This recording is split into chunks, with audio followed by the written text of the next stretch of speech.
What's up, everybody? Thanks for joining us again. Joined with my boy, Derek Elston, baby. I'm your host, Christian Watford.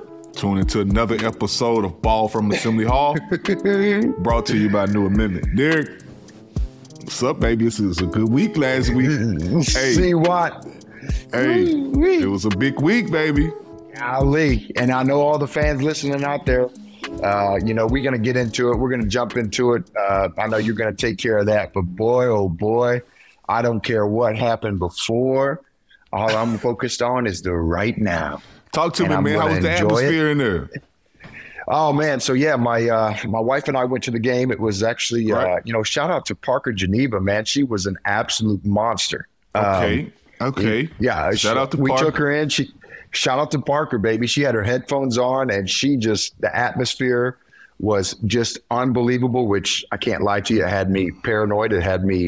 The anxiety was through the roof because I've seen her in smaller situations freak out, but she was absolutely having the time of her life in there. She's a gamer, bro. And she's a gamer.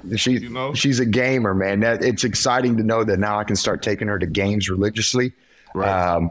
But man, I tell you what, we've had some serious environments come through there for us. I've been on some coaching staffs. When Carolina came in, my first or second year playing, that environment was ridiculous. When I tell you I was standing at the beginning of that game in a full body chill, nothing like it, bro. Nothing like it, bro. I already know. I couldn't make it, man. Nothing like it. Man, I couldn't make it, but I know it was crazy in there. A crazy environment, and what was even better was there were some big names behind that bench. Behind that bench. Oh, yeah. And you gotta, as a recruit, you gotta look at that and just be like, this is just unbelievable. Unbelievable.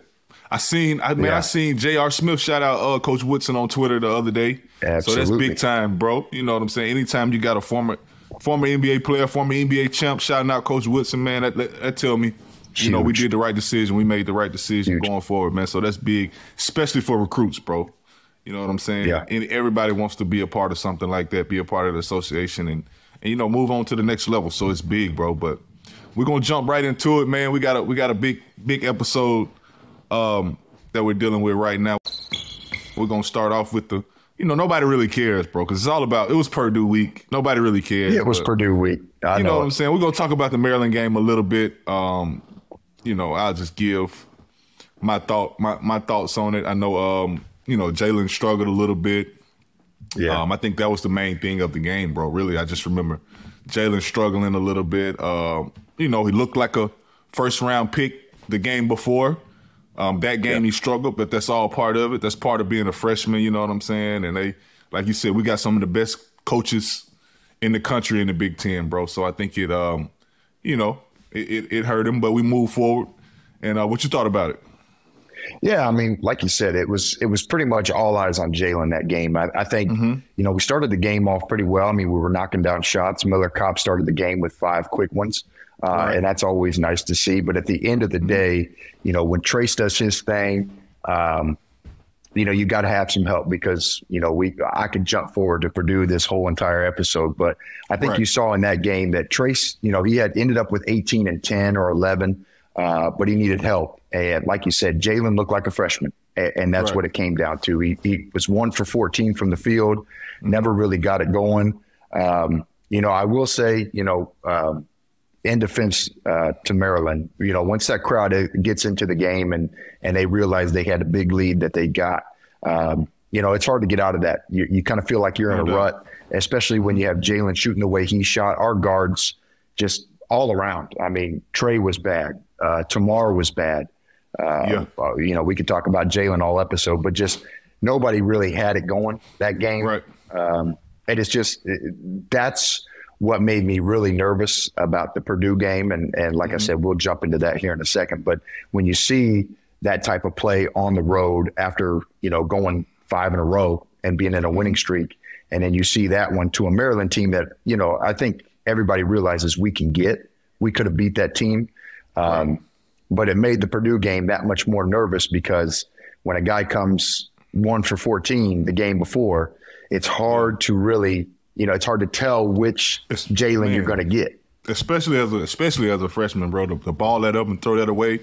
and move on to the next game. It's not easy as it seems. You know what I'm saying? You go 1 for 14, right, bro. That'll be in your head. But I think we struggled a little bit with our consistency from our role players.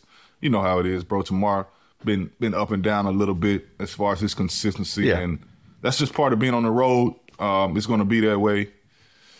And I think, you know, I don't want to say we overlooked Maryland, because I don't think we did that. I just think, you know, obviously as fans, as former players, we know when it's a rivalry week, we know what game we're looking for. And I know the players feel that because we felt it when we were playing Purdue. You know what I'm saying? That whole week, no doubt, is based on that, man. So I don't know if I said it, but this is the X's and O's segment. I just wanted to put that out there. This is the X and O's segment. So keep going. Yeah. So one of the things that, you know, when I was there on coaching staff, and I was there for 5 years, and there were some things that, you know, I thought that, you know, obviously you take a little bit of bits and pieces from every coach that you're around. And one of the things that I really took away from Archie, which, you know, Coach Crean never really did, you know, good, bad, ugly, amazing. Coach Crean would always, you know, he would dice it up and he would make you dissect it, and he would look at things that you never thought you would look at. But Archie kind of did the opposite. And, you know, one thing that I think would have paid dividends with this team in terms of the Archie staff was, to be honest with you, see, that was one of those games where every film session that you watch, you're going to get something from it. But when a guy goes 1 for 14, do you really need to watch that? Now, I don't know. Fans will say, like, obviously you got to watch the game and there's some highlights to be seen or some things that you're doing on defense that were completely missed or were wrong, whatever. But I think, you know, what Archie would do at times was when you played a game like that, you just, like you said, man, you ball that up, you throw it away. You don't show the guys. Jalen doesn't need to keep, you know, he doesn't need to relive the fact that he went 1 for 14, because that's never been him. That hasn't been him all season long. So there's no really point in showing that. So that's one thing that I would have taken away is, like, obviously there's so much hype around the next game in Purdue that you don't need to keep living in this 1 for 14 moment. Trace did his thing. The point guard just had an off night. That's just what it was. It was an off night. So in terms of me running the ship, I would have said what they did. Like, you know what, let's just ball this one up. We don't need to show these guys this. You know, obviously they know they need to work on their game a little bit, but let's just prepare for the next game. And, you know, whether that was said or it wasn't, this next game, boy, it paid off. Right. No doubt about it, bro. So we're going to go ahead and jump into that, man. To it. Purdue game, the biggest game. Probably our biggest game, you know what I'm saying, up to date so far. Obviously, we got number 1 coming into Assembly Hall. We're a ranked team. We was number 21. Big time, man. So what you thought about it? You was able to attend the game. So let me know what you think. Yeah, man. So started off the game, me and a couple of my buddies, we rolled in there, and just from Jump Street, man. I mean, it is always like this, no matter what the Purdue ranking is or the Indiana ranking is. I mean, the line to get into the building was insane. Just walking around there was just a different energy. I already know. Just the start of the game, man. They brought the red steppers out. They had the flamethrowers going. It was something that, like, man, we kind of need to incorporate this into every game just to get these guys to back us. But just, right. I mean, it was crawling, man. We got there a little early, and so we were able to, you know, watch both teams work out before they got back and got dressed. And just, I mean, Purdue, I'm not going to lie, Purdue, I mean, the way they work out and how focused they were, you just knew from the get-go that this was going to be an extremely tough game. But man, I mean, how do you break down something that you're just, I mean, I was in there just losing my mind. I was excited to see our guys come to play, and the defense was just incredible, man. That first half defense was just unbelievable. Huge. And a little bit of me wonders, like, you know what? I get it that it's Indiana Purdue and they're number 1. But, you know, if you just play with that type of energy to start any game, where would we be right now? That's my question to a lot of the fans. Is like, what do you guys think that this team would be had you come out and played that energy? And you get all over Twitter and you look at what everybody's saying, and we blew a 15-point lead again or whatever it was, but it's the number 1 team in the nation, man. And it's Purdue. Man, they're riding the coattails of Zach Edey. They're riding the coattails of Zach Edey, who's 7'4". Yeah. It's like that eventually they are going to take a little breath, and they're going to start to figure it out. And in the second half, that's what it was. But, man, the start of that game was just so exciting. That environment was insane. Right. It's kind of like, to me, it's kind of like, in 2013 when Kentucky was number one and they came in there. We was up. The intensity was crazy. We was up in that game. And, when you playing a number one team, bro, it's only a matter of time before they make a run and, come back. And that's what they did. And we was able to, win that game. But I'm just saying, like, I don't think nobody expected. I didn't expect to blow Purdue out. I mean, they're number one team for a reason. They're still number one in the team. That tells you that, the AP polls and stuff like that didn't really count that loss against them. Too bad. That doesn't mean they're still a great team, you know what I'm saying, if I had to say that. But what I do want to talk about, obviously we started the game, like you said, we started the game great defensively. I liked Coach Woodson's game plan. I think the first half we showed that we're an athletic team. We were flying around. They didn't look comfortable. I mean, I'll talk about it, bro. They didn't look comfortable at all the first half, bro. Like, we just looked way more athletic than them. Besides obviously you got Big Edie in the middle. He's going to negate a lot of that. But, guys were flying around. Trace kind of took it personal, I think, that game, obviously him getting in, no doubt. I think Giles' face or whatever, you know what I'm saying? Got in his face a little bit, kind of pumped up the crowd a little bit. All that's good though, bro. I think, I did it when I was playing, bro. I think it's all good. I think it gets us going. But I do like what Coach Woodson did, bro. I think we just kind of went into that game knowing Edie's going to get his, and we're going to focus on everybody around him. We're going to take everybody else away. We're going to make it hard on everybody else. I think he ended up with 33 and 18. But, bro, did we guard everybody else, and we really did what we needed to do. That's the thing. I think that team is so good, and they base everything around Edie, and everybody spends so much energy and attention trying to stop him that when you do that, he's such a good basketball player. He's not just this one-dimensional player. He passes the ball so well. He's got such a good touch around the rim that's the reason why a lot of these teams are struggling against this. It's crazy. Right. And so a lot of people struggle. And I said this a couple of weeks ago. See, I said, if the guy goes off for 30, well, then they have 30 points. It's the other pieces around him that go off. And, the exact opposite with Jalen Hood-Schifino. The game before, Mason Gillis shoots and makes 9 threes. He makes 9 threes the game before. Right. So this team can hit you from this team can hit you from so many different angles. And like you said, I think it was real personal with Trace. Like I said, the Maryland coach, I said this in the last episode, the Maryland coach said that, he thinks Trace is the best player in the Big Ten. I've seen it. Right now. He would take him over Edie. Trace over Edie. More dominant, Yeah.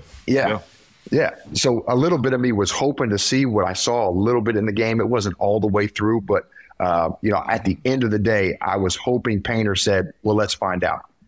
And those dudes went to battle against each other. And it was just one of those things. Lived up to the hype. I tell you that. Lived up to the hype, man. They both played, because a lot of times you get into these games and those two kind of neglect each other. Like both of them have a bad game. Both of them get in foul trouble. You don't get to see a lot, but this was no holds barred, and both of them played phenomenal. But I think we had a better supporting cast, and no fault to Purdue, but we just made their freshmen look like freshmen. I mean, Trey Galloway's defense was absolutely incredible. They couldn't stop this little floater he's got. Incredible. He got this floater out of nowhere. It's just, had dudes all around. He just throw that thing up there, man. He just kind of flicks it up there and it goes in. But I think the first half was huge for us getting that lead we did, because, like you said, Purdue eventually is going to come back into the game and they're going to start hitting shots. And Buster Lawyer got on there a little bit in the second half, but Braden Smith was a no factor in the game. And I think that was really big for us. Right, Mason Gillis, no factor. Trey Kaufman, no factor. So for us to play defense the way we did and, give it to Trace, man. I think Trace in the double team, he played so well, not just giving the ball up, kind of waiting to see. And Caleb first would come over to double. He would kind of back him out to 3. Caleb would leave one-on-one. Boy, the guy had so many dunks. Oh, my God. Man, I'm talking about he was right on for doing that, bro. I mean, he sent that double. He figured that thing out, bro. He he bagged that thing out and he attacked downhill, and boy, it was tough. It was still a tough cover, man. So I also think we was able to turn them over, bro. Not a lot of teams have been able to turn Purdue over. We won the turnover game. We scored the most points off turnovers. That was huge, bro. And I know a lot of that got to do with, obviously, Assembly Hall and just how loud and just the communication part of it for the opposing team.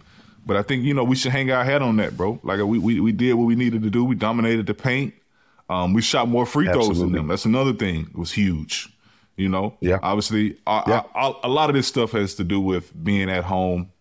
But, man, I wouldn't mind seeing that matchup again, bro. I mean, they got us on the course. He got us on the same side. We're a 6 seed. Purdue's a 1 seed. That's gonna be crazy, bro. We mess around and play them on the same side again. That'll be crazy. It'd be unbelievable. But yeah, I mean, I don't know if you heard the post game from either team, but I think Matt Painter did a really good job in describing this battle with Trace and Edey, and I think everybody, obviously, all eyes were on those two. One thing about Edey, man, you just, even he said after the game, I didn't come out with the right energy, and blah blah blah.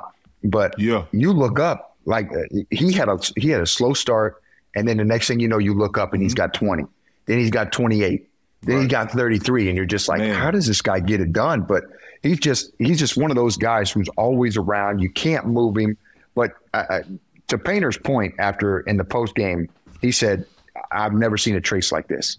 Like usually Trace, in the years past, kind of shy away from being physical at times. And although Painter was really good at keeping Edey fresh, when he took Edey out of the game, Trace was just a monster, man. Trey Kaufman looked like he had no business being on the same court with him.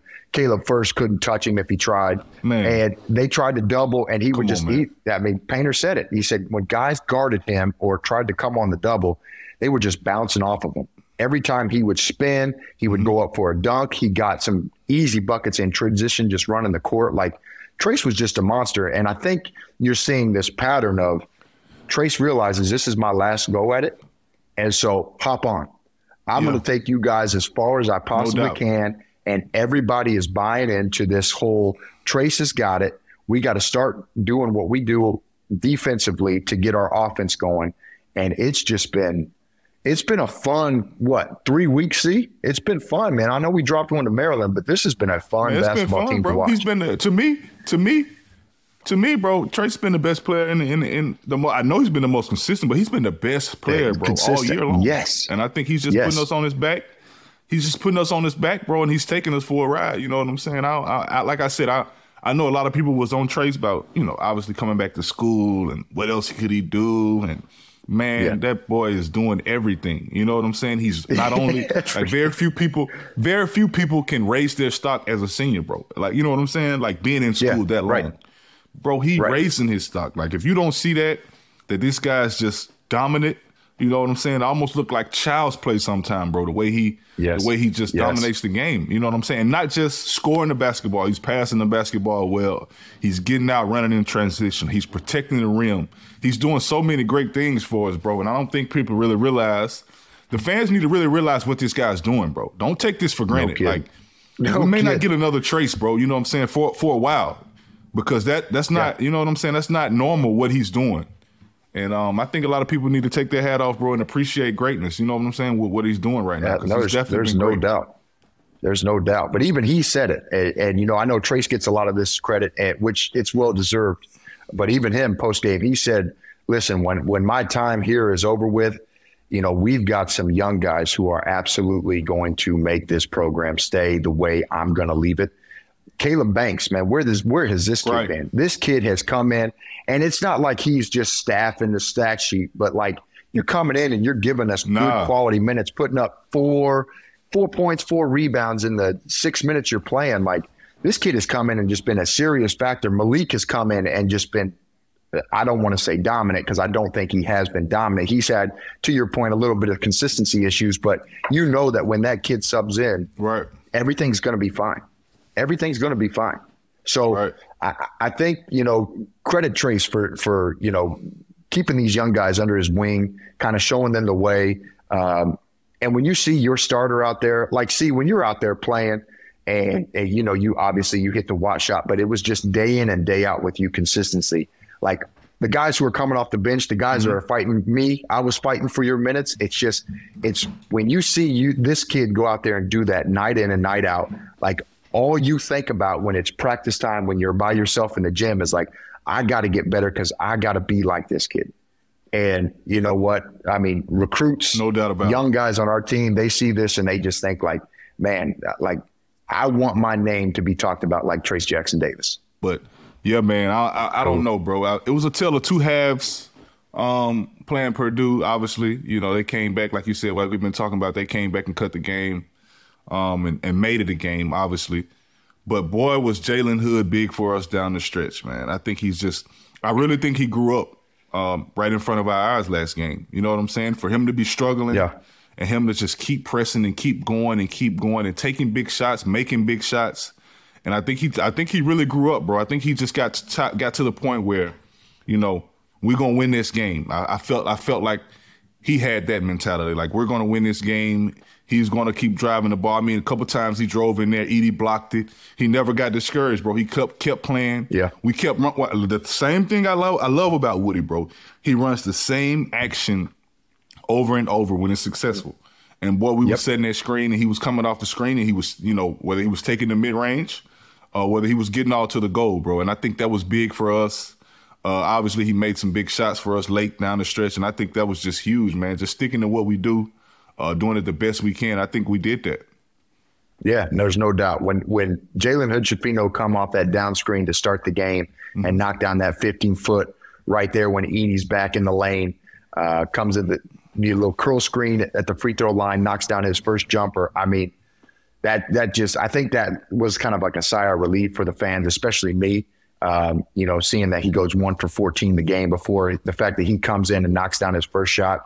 And see, you know, man, this rivalry, I mean, you know, Jalen's an out-of-town kid, so I know he's probably heard the stories, and Timmy G's in the training room just, you know, no doubt, hyping it up a little bit, which I don't think there's any hype. I think it lives up to the hype every time. But, you know, he doesn't really know what this is all about. And, you know, a guy like Romeo, his freshman year, man, is, you know, you almost feel like you never know what you're going to get from certain type of kids. And you know, you can look at, you know, the Purdue freshmen and say, well, they were on the road and it was kind of like a deer in the headlights. Well, I mean, the same can be said for us. You know, this game, obviously we're at home.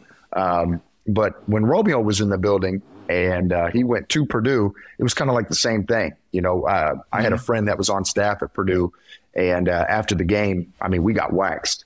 And after the game, he sent me a text when I was on the bus riding back. He said, man, before the game, Painter put up on the dry erase board who was guarding Romeo, and there was an actual like argument. They had an actual argument because certain dudes wanted to guard him. I don't know who was guarding him in the beginning, but everybody, you know, there was word that a bunch of guys were like, no, fuck that. I want Romeo tonight. So when you get that type of, you know, that type of rivalry game, when you come into a situation where it's this big of a rivalry, you never know what you're going to get. And so the fact that Jalen came in and had 14, 15 points, it's just 12 of his 16 huge, man. in the second half, bro. You know what I'm saying? 12 of his 16. And he didn't come out the points, game. so right. And so it just shows, like, as a freshman, this kid has matured way beyond his years. And, you know, for the future of Indiana, the future's really bright. You know, granted, we need him to kind of stick around a little bit. So, Jalen, if you're watching, it'd be nice. Give us one more year, please. But, yeah, man, he was dominant as could be, man. He was huge, bro. Fun to watch. I seen Coach Woodson saying, you know, he was asking for the ball down the stretch. You know, that's, bro, as a freshman, you asking for the ball in that type of environment. Right. You know, that tells me there you got next level written all over you. And it also shows that we're getting better as a team. Like, we ain't really folding. You know what I'm saying? A lot of teams can't finish, bro. I've seen, you know, bad teams be in that position and don't win. You know what I'm saying? Just don't come out with a W, man. So it shows that we're getting better as a team, bro. We're not the same team we were, you know, in December.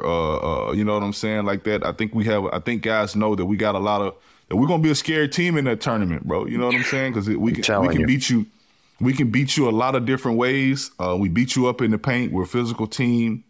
We play through each other, man. And if we stick together, bro, I think the sky's the limit for what we can do. I know we can get, we can go far in this tournament, bro, not without a doubt, There's zero doubt about that. And right now, the reason why I like us so much right now, throw the Maryland game out, we are, and this is a saying, you got to be playing your best basketball in February. We are by far playing our best basketball in the end of January, early February. Defensively, there's no doubt. Defensively, if we buy into how we just played, we, like you said, man, we are an absolutely nobody wants to see us in March if we're playing this way. There's not a chance anybody looks at Indiana and says this is an easy one. And you can look forward to the next game against Rutgers, and there's been a lot of words being said about nobody's scared of Indiana. Man, if we're playing like this, we'll absolutely embarrass Rutgers coming up. I'll go on the record. I'll go on the record and say that I don't care. That's what I want to hear, man. That's what I want to hear. Listen, they got on me about talking my shit. They got on me. Everybody want to come at me when I said we wasn't going to lose no home games. Yeah, we on people's ass now, so I don't want to hear that shit. You know what I'm saying? It's my turn now, and this game is just set up for just an absolute explosion game. And I know Rutgers is still fighting for a better seed in the tournament. Obviously, they're a tournament team, veteran-led. I mean, they've got one of the best defenses, which is, this is crazy, but Rutgers has got one of the best defenses in the nation, not just the Big Ten, in the nation. But no doubt, everything's lined up for us to absolutely smack them in the ass. Like, you've got a Trace who's coming off an unbelievable game. The environment in Assembly Hall, after what I just saw, is absolutely scary. And Trace has never beat these guys. Trace has never beat Rutgers. Think about that for a second. He's 0-6. I know how he feel. Derek. I was 0-8 against Wisconsin, so I can't really speak on that shit too much. But speaking of that, let's go into we might as well jump into it, bro. We're gonna go right into the scouting report. We might segment. As well. Boom. We play Rutgers. We play Rutgers tonight. They beat us 6 fucking straight times in a row, bro. This shit ends tonight. This is the last time. I'm serious. It's no more winning, bro. I'm sick of this shit. Like, come on, man. 0-6. Trace deserves to win this game. I know he's gonna put us on his back. Tonight, we're going to win this game tonight. I guarantee we're going to win tonight. Ooh-wee. If you're a better, you know what I'm saying? We owe them, bro. They just beat us. The Hoosiers. Come on, bro.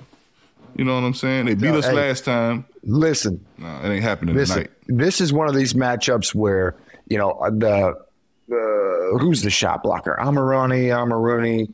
He's ever. Right. He's never stayed in this game. He gets in foul trouble every single time. Listen, I'll be the first one to get on here and put my foot in my mouth and apologize to every Rutgers fan, all the Rutgers guys that are doing these podcasts. I'll be the first one, but I just cannot see there being a hangover to the Purdue game. Now, I do bet we're tired, but I also think like we're starting to see the maturity of this group, and I don't see it, C-Watt. I don't see it. I can easily see this one being a 10 to 15-point game. Like, they're giving up threes. We're hitting the three well right now. Trace is Trace. Jalen's coming off a great game. Like, I don't know, man. Paul McKay, he's really good, but I was watching that game with Brian downstairs in the coach's locker room a little bit, talking to him before the Purdue game. And I don't know what happened. He rolled over and rolled up under his hand or shoulder or something. So I don't know if he's going to be banged up for this game or not. And don't get me wrong. Like, this Rutgers team is going to be, they're going to be ready to play. They're all saying down there, like, they're going to be ready. They're saying the exact opposite. Yeah. Like, let's make sure Trace never beats us in his career. But man, like, I don't see it. See, I just, there's not a lot you can say other than like, that offensively, they're just not as good as we are. And I know defensively they're really good, but right now we're playing just so hot. I don't know how you stop this team. Well, I think the only way we let down in this game is the same way they beat us in when we played at Rutgers. They're out tough to us. They were more gritty. And the way we've been playing, like, nobody's been punking us lately, bro. So I don't really see, as long as we match those guys' intensity, I feel like we're gonna win this game. They got a lot of guys that's capable. I know all those guys are kind of interchangeable. They got some good role players, some good pieces they need. But bro, if we match their intensity, you know what I'm saying, and we be tough, Rutgers won't have a chance. And I think that's what we're gonna do tonight. That's where we've been trending. It's a home game. I feel good about it. I just don't feel like we're gonna lose this game, bro. Nah, me neither. I just, like I said, man, I can say it over and over again, but I don't see it. Woodson's out there talking about the maturity of this team. A lot more guys are getting, minutes on this team, which I think has really boosted some confidence on some of these guys who haven't seen the court a lot this year. Mm-hmm. And we're at home. See, we always shoot the ball well at home. Come on, like buddy. You said, I agree. Come on, baby. Come on. If we're going to be that team who's not going to dive on these loose balls, like Miller Kopp, man, my God, he made some defensive dive on the ball play against Purdue. Like I was shocked. Like, damn, man, that's big time hustle. I haven't seen that all year. So if we're going to be that team, there's no way, man. I think we slap them in the face early, and we chalk it up to about an 11-point win. And you can quote me on that. Ooh, so I don't know what the Vegas spread is, but Derek likes the 11, so that's what we're going. I like with, the man. Hoosiers and 11. Okay. New bracketology just dropped an hour ago. We still number 6. Got a chance to, we still got a chance to improve our seed. I don't know what you think. What you think we'll get at, by the time this thing done, bro? What you think we can climb up to? Man, you know what? If we take care of business right now, I think. I don't think, obviously, I think a 5 seed is right there. I think you're in, I think you got to rattle off about 3 or 4 in a row, maybe get a couple in the Big Ten tournament to really get into that 4 seed. There's been a couple of brackets that have come out that, we've got, I wouldn't necessarily say a cupcake, but we've got a decent chance for our first win. And then you play against Gonzaga. Obviously in the bracket, Purdue, right as it stands right now, Purdue is also on our side. So playing against them. But, obviously, I think it kind of goes without saying, like, this is not something, this is something that me and you talk about. This isn't something that, our players need to look at and just deem themselves a 5 seed or a 6 seed.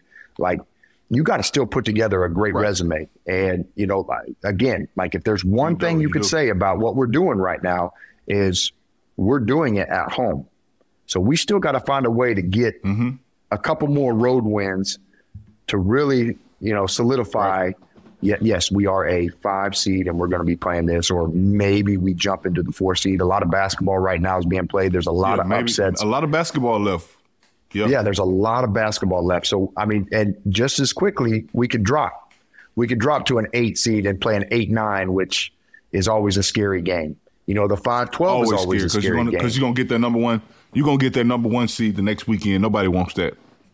Right. Exactly. So, right now for our guys, man, it's just put your head down and do exactly what you've been doing. Buy in defensively, bring that. And honestly, I think you bring your defense and Trace keeps being Trace and Jalen's doing what Jalen's doing.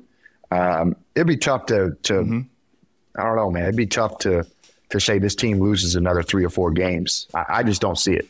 I don't see it. We got a lot of home games left. We've played teams. We've got Illinois at home. Michigan on the road is going to be a tough one. But they're a team that you can get to, so you can put another. We're going to Ann Arbor.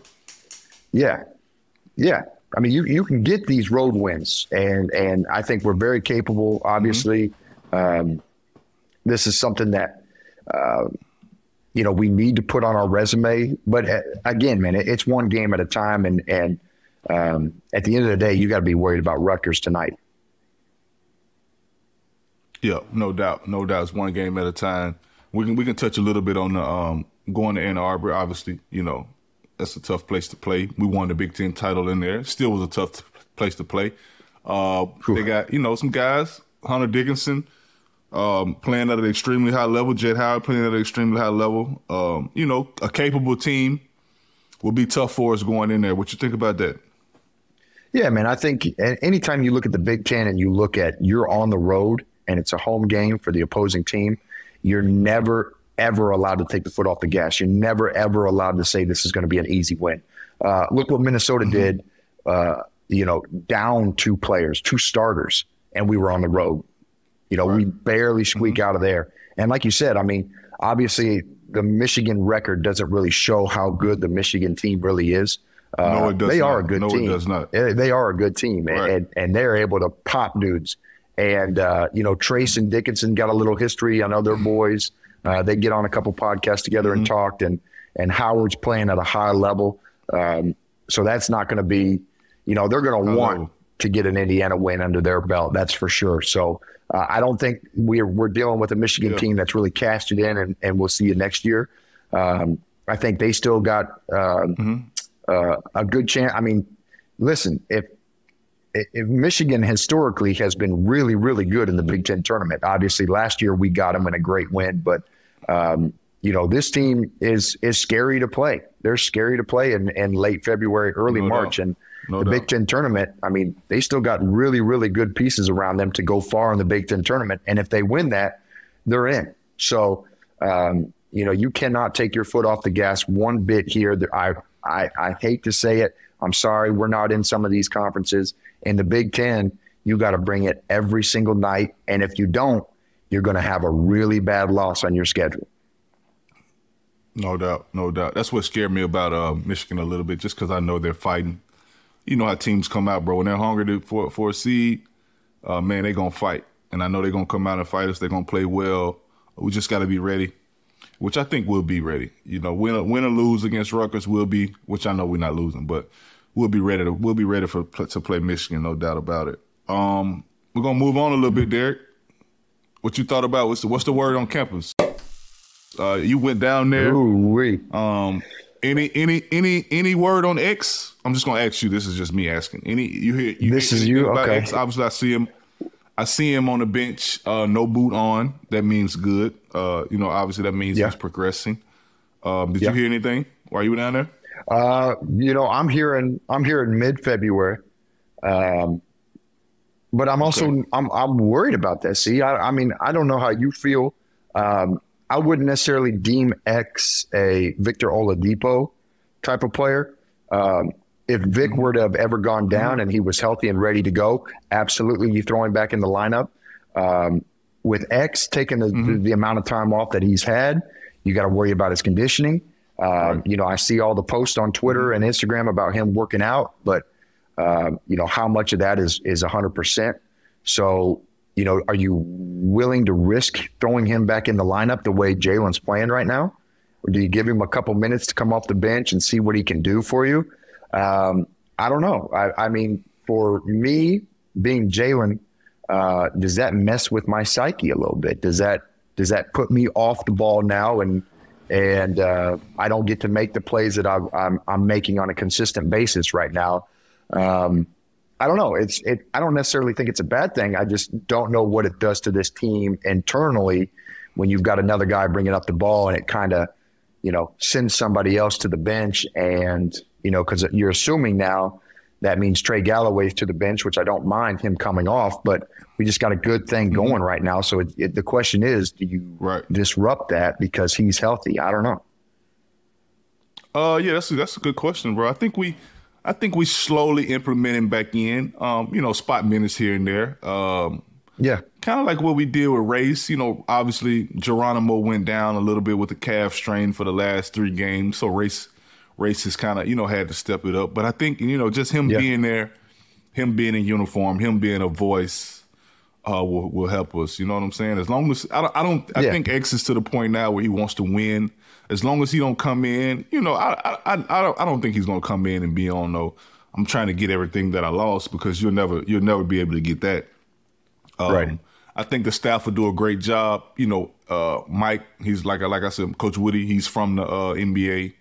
Guys go down, guys come back in, they get right back in the lineup. So I think he'll have a good job at, he'll do a good job at when it's time to really, put him back in and stuff like that. But I'm with you, bro. We are rolling right now. That's scary. Yeah. You don't want to mess up any camaraderie that these guys have built, anything that these guys have built. You know what I'm saying? And we're playing well right now. There's no doubt.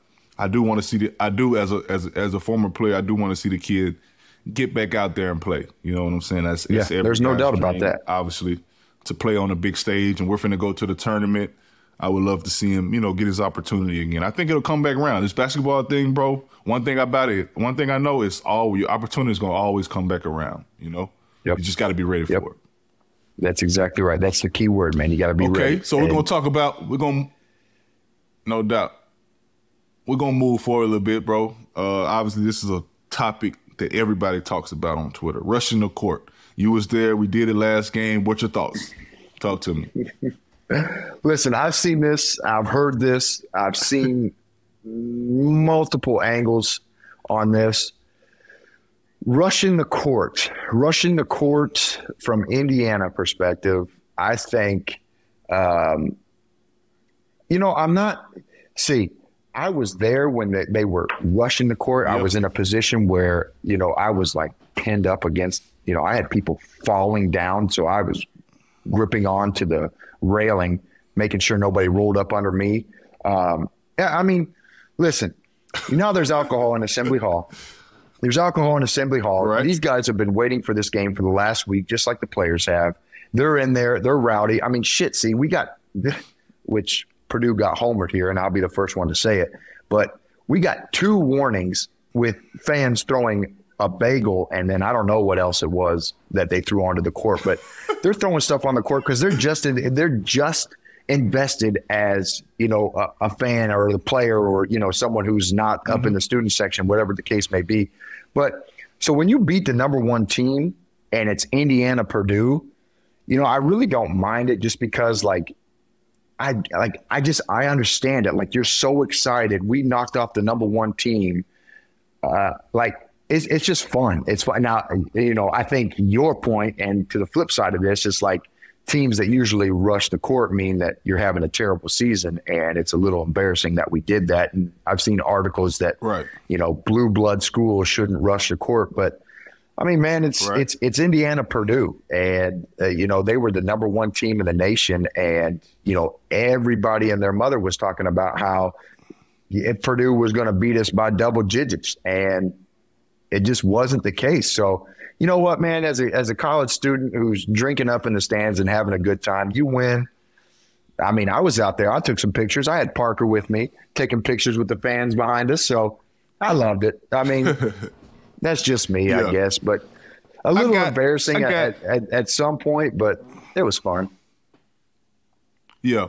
I got a little mixed, emotions with it. Obviously, rushing the court, it ain't really like it used to be. I think it's, it's just fun for college students. Them kids want to be on the floor, bro. Like it's nothing more fun than, getting down on Assembly Hall. Like, people come all around the world just to get on this court.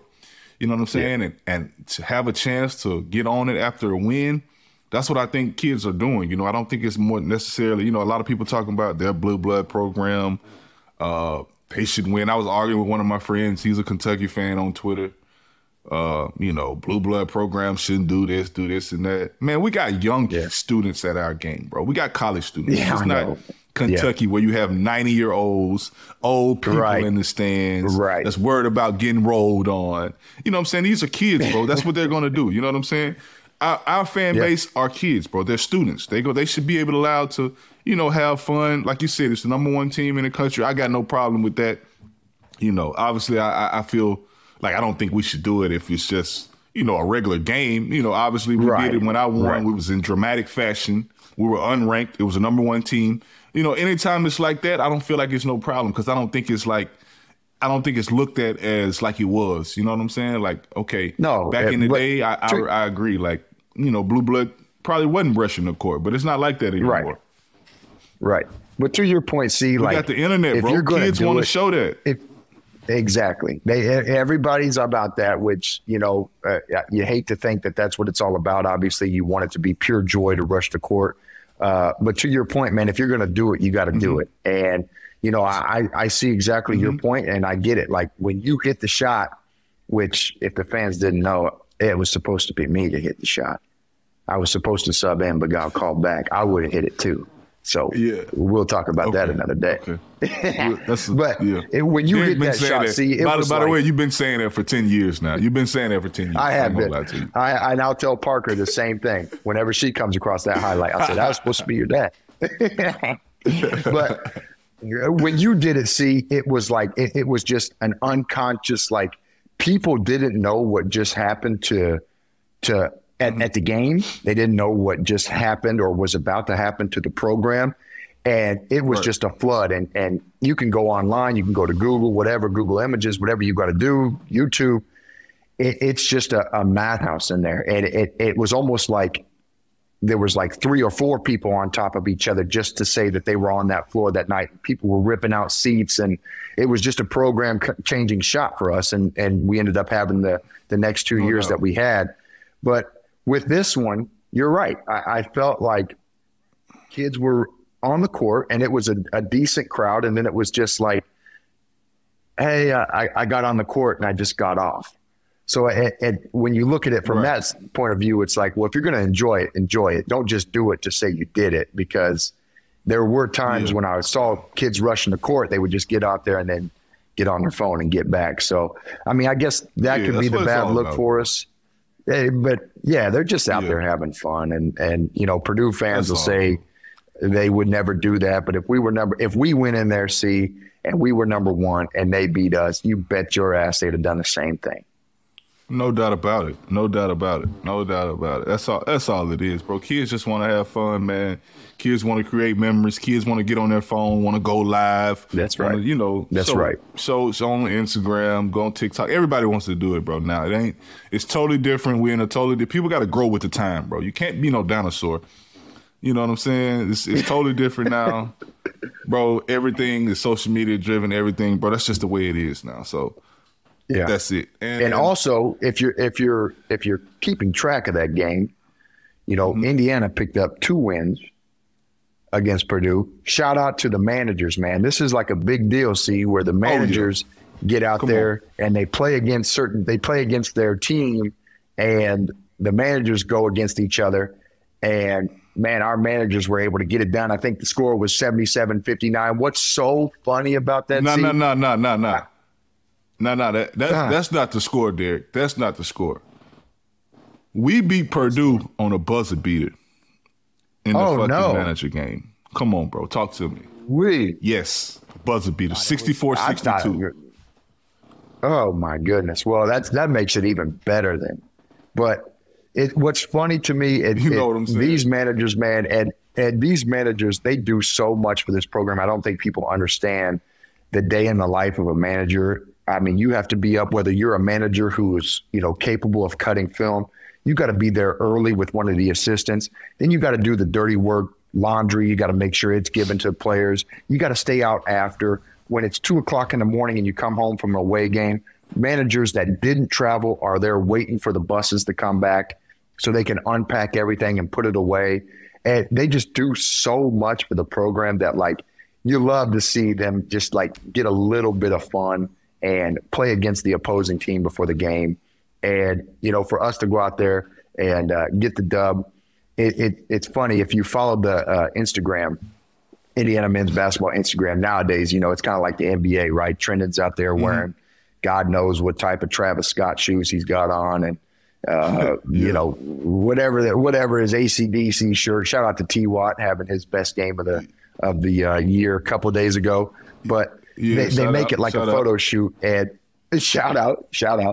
And so, you know, I saw Trace and Trey Galloway come in, and they got their little pictures posted up there. I've seen that. It's funny because now the managers are doing it, and the managers are having photo shoots. And I just saw a post that said, you know, these 3 managers are leading with 16 points a game, 13.3. And it's just, I don't know, man. It's just a way to keep these guys involved. And I know there's still a couple of them that are around when I was still there on staff. So to see those guys out there having fun and you know, enjoying being a part of the program, the best of their abilities, because, you know, the managers, when Coach Cream was around, they would run 22s if they messed up. They're just a part of practice as anybody else is. So it's fun to see them smile and have a good time and get the win. It's big time. Bro, people don't understand the job that these managers do, bro. They're way more valuable than some of the players, bro. I'm telling you, like, our managers, the work that they put in, bro, the work that they put in, like from behind the scenes, is crazy, man. So shout out to the managers always. I know some of our managers that was, former managers when we played have gone on to have GM jobs, have gone on to sit on the front end of benches in the NBA. Shout out Brandon Hughes. Shout out, you know what I'm saying? Santa. Shout out. Yeah. Who else? I can't remember, bro. But we got a lot of managers that's in the game right now, at the next level. And man, that's just a tribute to their hard work, bro. Because they really be on call at any time, any given moment. They really put the work in. They really deserve everything that they get. Yes, no doubt, man. No doubt. So I think that concludes our episode, bro. I'm not sure what episode this is, man, but shout out to all our fans. Derek said a lot of people was coming up, talking to him about it at the games and stuff like that. So shout out to you guys, man. You guys go follow us on all platforms. CWAT205 on Twitter and Instagram. Say your handle, Derek. Diesel32 on Twitter and Instagram, and we appreciate you guys listening in, tuning in, and we'll be back together asking some, you guys want to shoot us some questions out on Twitter, on Instagram. You want to hear something that we haven't really hit on so far in the year, please reach out to us. Ball from Assembly Hall, baby. Beyond the Big Ten is a network of podcasts that aims to be your go-to resource for all things Big Ten.